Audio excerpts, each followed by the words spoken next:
সমস্যা হচ্ছে স্বর্ণের সাথে না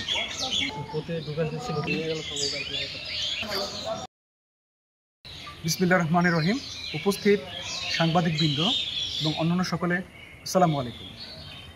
আজ ২৭শে মার্চ ২০২৫ তারিখে গোপন সংবাদের ভিত্তিতে জানতে পারি সুলতানপুর বিউপির দায়িত্বপূর্ণ এলাকা দিয়ে স্বর্ণ চোরাচালান হবে।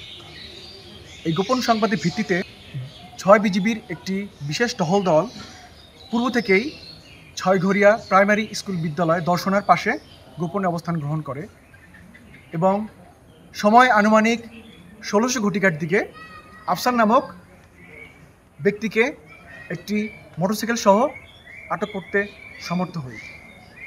পরবর্তীতে আফসার এর কোমরে বিশেষ কায়দায় বেল্টের ভিতরে লুকায়িত অবস্থায় আমরা সর্বমোট ১৬টি স্বর্ণের বার উদ্ধার করতে সমর্থ হই।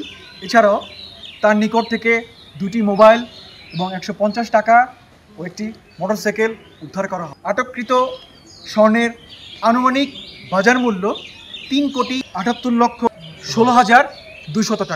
বিজিবি হবে সীমান্তের নিরাপত্তা ও আস্থার প্রতীক। এই মূল মন্ত্রকে সামনে রেখে 6 বিজিবি বর্ডার এরিয়ায় সকল ধরনের চোরাচালান প্রতিরোধে বদ্ধপরিকর। ধন্যবাদ।